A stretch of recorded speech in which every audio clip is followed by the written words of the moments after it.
Hi everyone. We will be continuing to talk about Erikson's stages of psychosocial development today. And we talked about trust versus mistrust.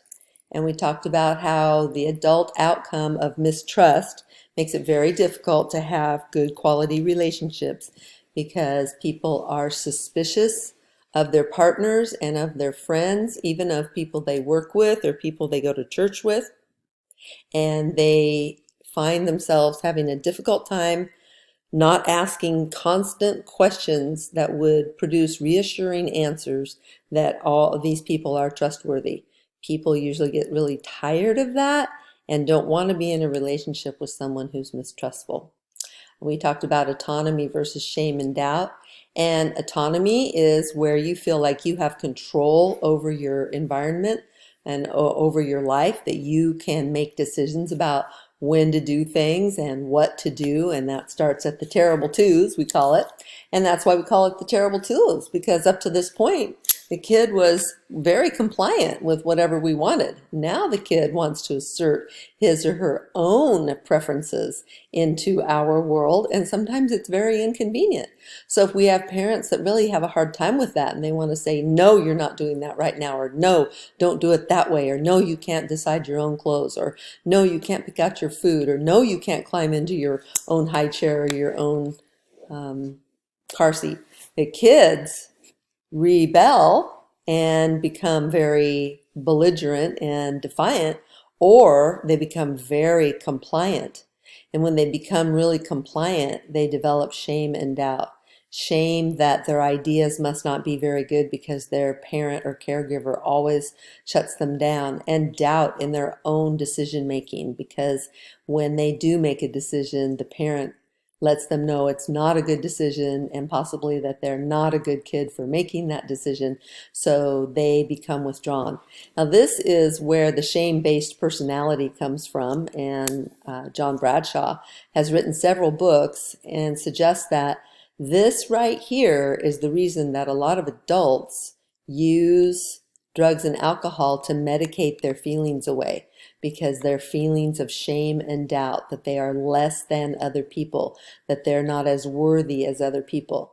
And I have attended many AA meetings and sitting around the tables as an observer, because I don't actually drink.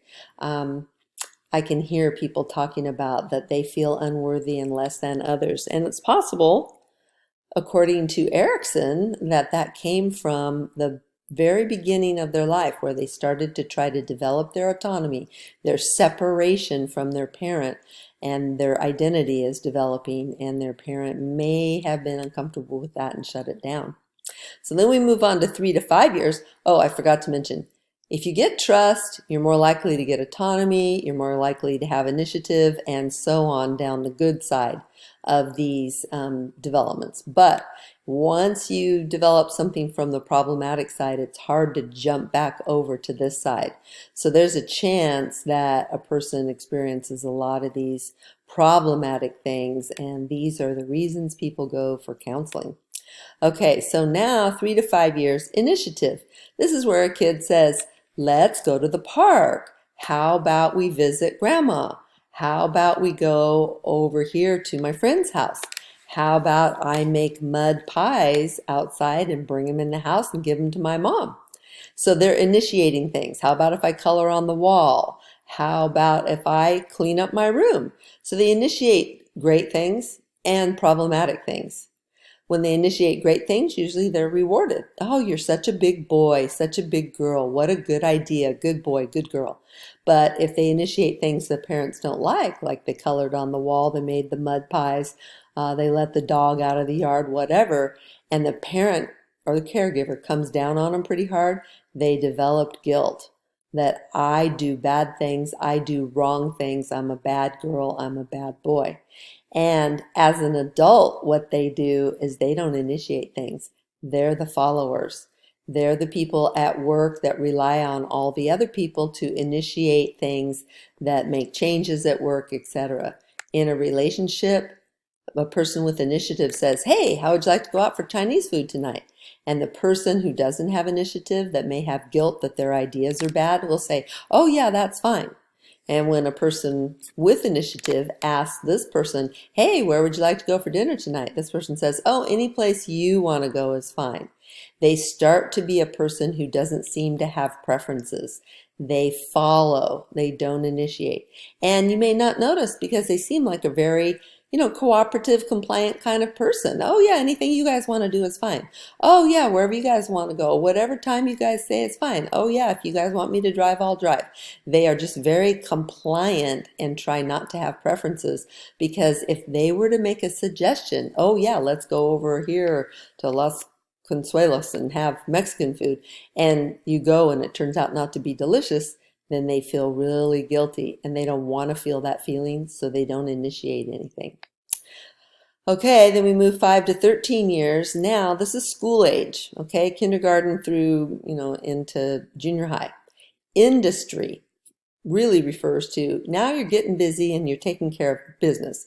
You're doing your schoolwork, you're participating on your team, you're doing a musical instrument, you're involved in theater, you go to karate, whatever special interests you do, you're working hard at doing them well. Over here though, if you're not, oh, hold on, somebody's at my door. So as I said, Erikson came up with the concept of inferiority complex. This is a person who has fully decided that they have enough shame and doubt, enough guilt, that they feel inferior to others. Some people with an inferiority complex, quote unquote, will be very arrogant. So that's their reaction to feeling inferior, is they try to be very superior. So that's called reaction formation according to Freud, and that's a defense mechanism. So interestingly, you can find somebody who underneath that arrogant exterior really feels inferior. You might be able to think of some political figures that might fit that characterization. People who feel inferior don't put forth their ideas, they don't initiate things, they really start to isolate themselves, and they really have a very sad life. So if this is you or anyone you know, please get some free counseling here at MJC. All right, so merging from junior high into high school, you're developing an identity. Now that identity is knowing who you are, like our first chapter talks about, versus role confusion.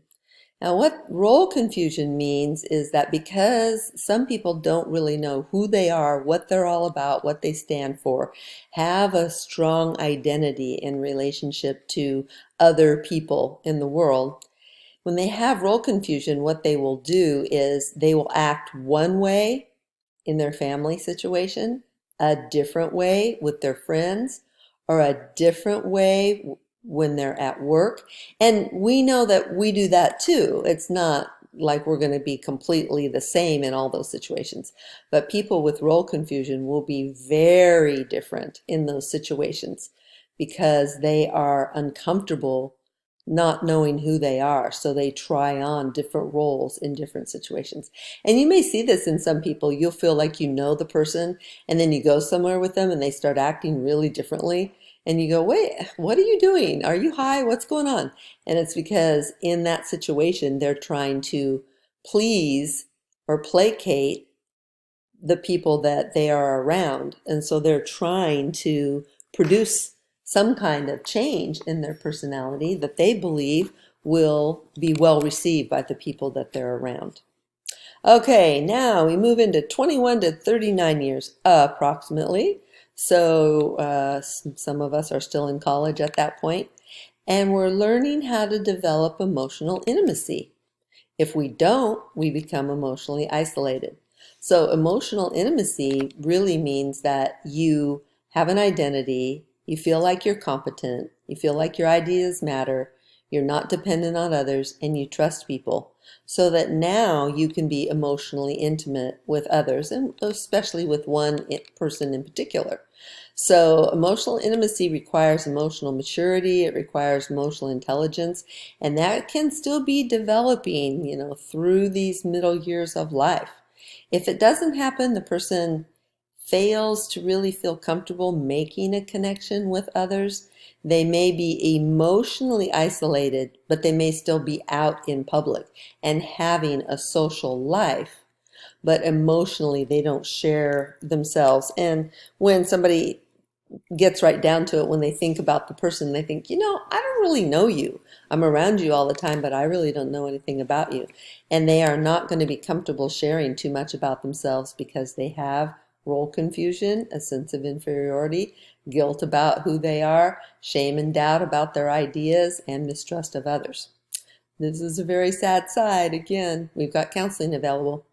Okay, so hopefully you take your intimacy into your later years and you go to generativity. Generativity means that you're a productive citizen in the community. You have a job, you might be a volunteer for something, you're coaching, you're doing PTA, you're doing something at your church, something like that. You're participating in life. Whoops, wow, I really went too far with this. Let's go back. I don't know what happened here. Hold on, we're going to pause. We're back. So generativity is just a productive person that has a job and outside interests, hobbies, sports. They're kind of a well-rounded person. Versus, this is a terrible thought, the people who are stagnant. They're experiencing stagnation. They're not growing. They just kind of survive. These people thrive. These people survive. They may have their job. They may have their family, but they're not developing themselves in any way. They're not learning anything new. They're not really making a contribution. They're just earning their wage and staying at home. So it's really hard. Sometimes you kind of want to stagnate. You wish you didn't have to do anything. You'd like to just kick back with the remote watching Netflix. All of us want to stagnate once in a while. But usually we can't stand it and we go ahead and get out and do something productive. It's even those of us that say, wow, I just really wish I could just stay home for like a few days, just stay in my pajamas every day, whatever. If you guys do that, you might be able to handle it for about 3 days, and then something in you kicks in and says, I need to go do something productive. I need to work out. I need to go out. I need to talk to some people. I need to take a shower, get dressed. I need to have something to do. So most of you will not experience stagnation just by the nature of who you are in college. Okay, so 65 and older, ego integrity versus despair. Ego integrity, ego is reality. It's not like, I think I'm great. Ego means how in touch with reality are you?